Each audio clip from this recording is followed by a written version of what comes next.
తాకట్టులో ఉన్న బంగారాన్ని విడిపించి ఆ రోజున్న మార్కెట్ ధర కట్టి మిగిలిన డబ్బును మీకు అందిస్తుంది ఎస్వీఎస్ గోల్డ్. సినిమా ఉంది కదా, ధృవ సినిమాలో మంచి ఇది క్యారెక్టరు అరవింద్ స్వామి కేసు.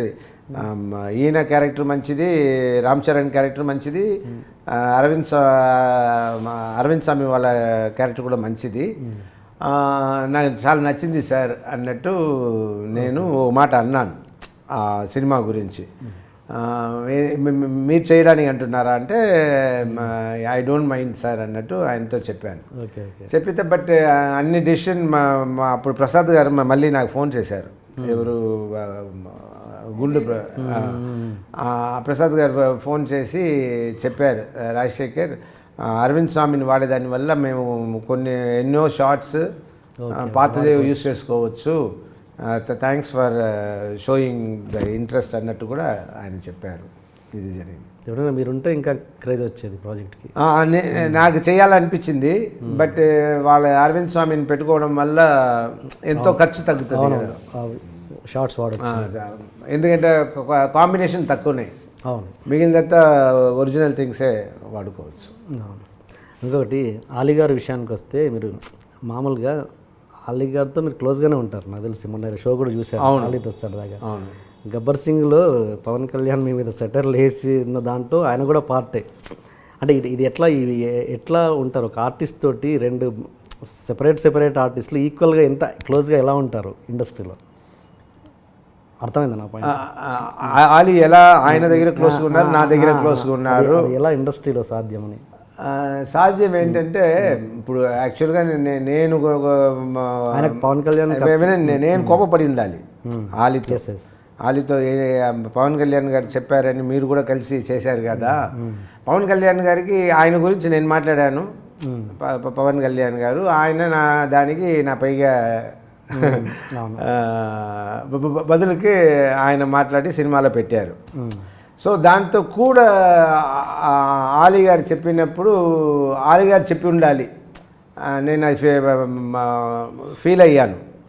ఏంటంటే ఆలీ పవన్ కళ్యాణ్తో చెప్పిండొచ్చు, వద్దు అవాయిడ్ చేద్దాం, లేదా నన్ను వదిలేయండి, నాకు మంచి ఫ్రెండు అన్నది ఆలీ చెప్పి ఉండాలి.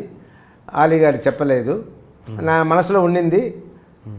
ఆలీ గారిని కలిసినప్పుడు కూడా నేను అడగలేదు. దాని గురించి మాట్లాడితే అన్నెసెసరీగా హర్ట్ అవ్వచ్చు, ఉన్న రిలేషన్షిప్ చెడిపోవచ్చు అని నేనే అడగకుండా ఉంటే బెటరు. బట్ అడగాలనిపించింది ఆలీని చూస్తే, బట్ అడగలేదు. ఓకే, మన సినిమాకి వస్తే గరుడవేగా. ఓకే, థియేటర్స్ మళ్ళీ పెంచినట్టున్నారు కదండి. ఈ మండే నుంచి పెంచారా థియేటర్స్? ఇది ఫుల్ బిగినింగ్లో థియేటర్స్ వచ్చి మీరు ఇప్పుడు మీరంటేనే ఒక వేరే అందరికీ ఒక భయం.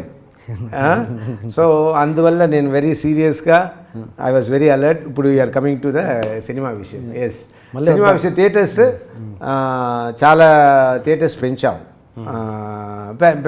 కాదు, నేను పెంచలేదు, డిస్ట్రిబ్యూటర్స్ వాళ్ళే పెంచారు. థియేటర్ వాళ్ళు డిస్ట్రిబ్యూటర్స్ కలిసి డిమాండ్ని చూసి పెంచారు.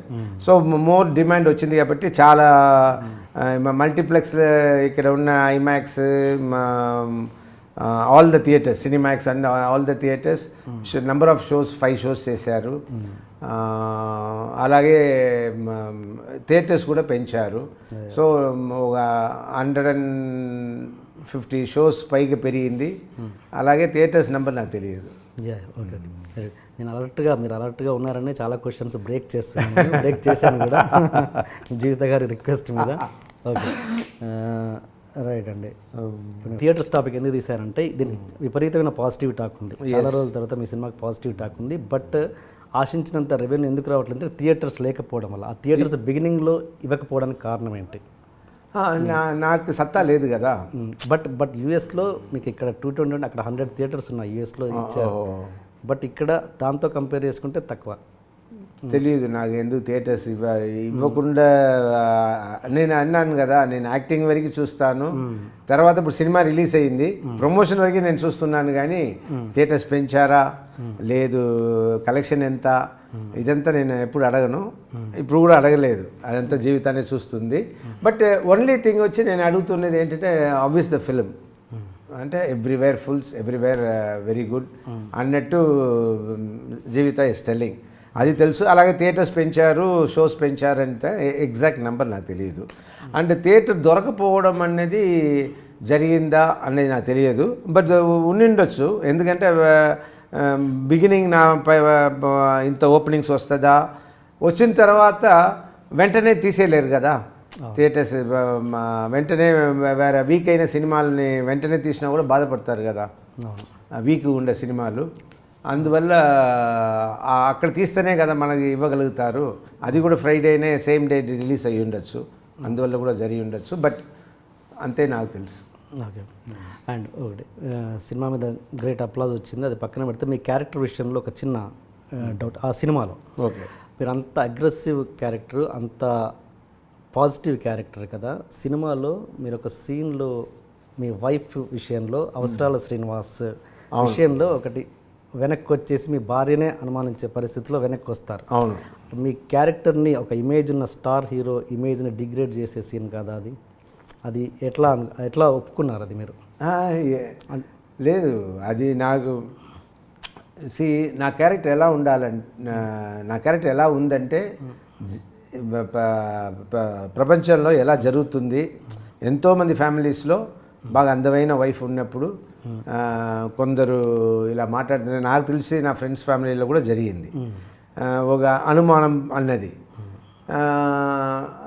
అలాగే క్యారెక్టరైజేషన్ ఈ సినిమాలో పెట్టడం జరిగింది. ఓకే, అందువల్ల శేఖర్ క్యారెక్టర్ ఇలాంటి క్యారెక్టర్, వైఫ్ క్యారెక్టర్ వచ్చి బాగా she's individual lady and she earns పెద్ద శాలరీ తీసుకున్న లేడీస్, ఇండిపెండెంట్గా నిలబడగలిగిన ఓ లేడీ, బాగా ఎడ్యుకేటెడ్ లేడీ. సో అలాంటి లేడీ ఇతను ఎన్ఐఏలో ఉంటూ అప్పుడప్పుడు ఇంటికి రాకుండా ఇలా ప్రాబ్లం ఇస్తుంటే అలాగే ఉంటారు, కొంచెం స్ట్రిక్ట్గా ఉంటారు.